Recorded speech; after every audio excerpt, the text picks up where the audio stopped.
কাঁচা আমের ক্যান্ডি। প্রথমে আমগুলোকে এরমভাবে ছাড়িয়ে নিচ্ছি, তারপরে কেরমভাবে কাটবো পরে দেখাবো। আগে ছাড়ানোটা কমপ্লিট করি। দেখছি ভেতরে কোনো পাক ধরে গেছে কিনা। পাক ধরলে হবে না, একদম সাদা কাঁচা থাকতে হবে। সেগুলো আগে দেখে দেখে ছাড়িয়ে নিচ্ছি। নেওয়ার পর কী হাইজে কাটবো সেটা আপনাদেরকে দেখাবো। এগুলো সব কাঁচাই আছে। ফিরে আসছি। এরকম করে পাতলা পাতলা করে লম্বা লম্বা করে কেটে নিতে হবে আগে। সব আঁটি হয়ে গেছে, আস্তে হাত না কেটে যায়।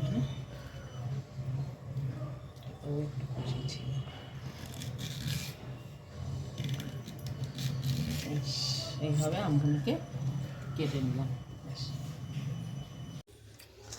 সেটাকে আঁকের গুড়টা আগে ঢেলে দিয়েছি। এই যে আঁকের গুড়, এই যে আঁকের গুড়টা ঢেলে দিয়েছি। দিয়ে এটাকে যাতে বেশ গোটা গোটা থাকে, এই দেখুন আঁকের গুড় দিয়ে এটাকে মাখিয়ে এখন রেখে দিলাম। তো রসটা ভালোভাবে এর ভিতরে ঢুকবে। রসটা একটু ভেতরে গেলে তারপরে কীভাবে করবো দেখাবো। এখন 1 ঘন্টা 2 ঘন্টা একটা ভেজানো থাকে। ফিরে আসছি।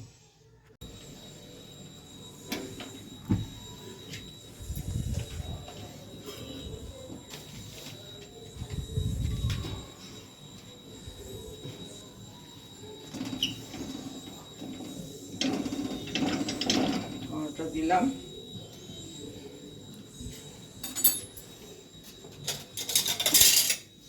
আচারটা দেখুন গুড়টা মাখিয়ে রেখেছিলাম,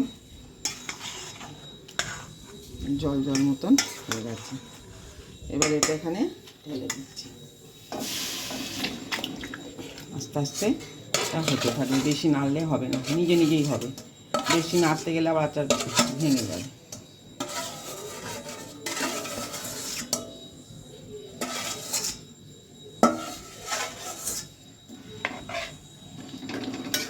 কিচ্ছু এতে মশলা নয়, কিচ্ছু না, খালি নিজে নিজে এটা ফুটতে থাকবে। এটা হতে থাকুক, ফিরে আসছে।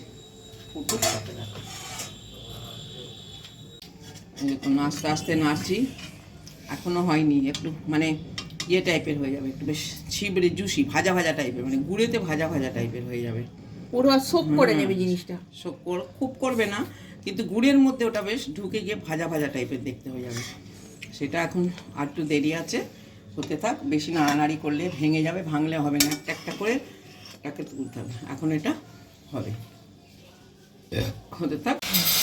সব গোটা গোটা একটা একটা করে সব গোটা গোটা খাবে। বেশি নাড়া যাবে না, খালি তলা থেকে এরকম করে দিতে হবে, দিলে করে যাবে।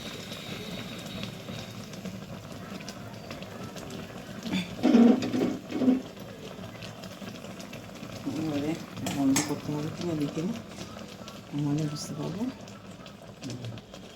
অনেকটা হয়েছে, হ্যাঁ দেখুন এরকম হয়ে গেছে। আর এই যে একটা একটা হয়ে গেছে, এখন একটুখানি ঠান্ডা হবে তারপরে তুলবো। এই যে এরকম একটা একটা করে তুলবো, এটা হয়ে গেছে ব্যাস। এবার এটাকে আমি গ্যাসটা বন্ধ করে দিলাম, ঠান্ডা হোক, তার ফিরে আসছি। দেখুন কিরম হয়ে গেছে, কি সুন্দর এক একটা স্বচ্ছ স্বচ্ছ মতো না, দেখুন এরকম করে করে এগুলোকে এবারে শুকুতে দিতে হবে, রোদের মধ্যে মেলে দেবো। হ্যাঁ খুব মোটা করবেন না, যাতে ভেতরে সব ঢোকে।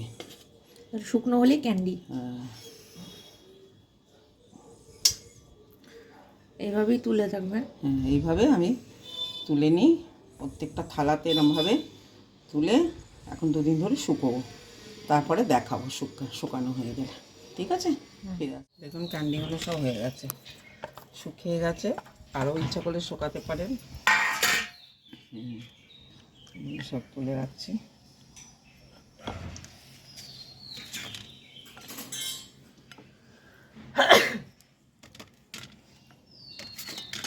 সবই শুকিয়ে গেছে। আপনি ইচ্ছা করলে চিনির গুঁড়োটাও মেশাতে পারেন এর মধ্যে একটু শুকনো করার জন্য, কিন্তু আমার সেরকম ইচ্ছা নেই চিনি খাবার, যার জন্য আমি চিনিটা মেশাবো না। যখন তখন আপনি এটা নিয়ে বসে সুন্দর করে খেতে পারেন, কামড়ে কামড়ে।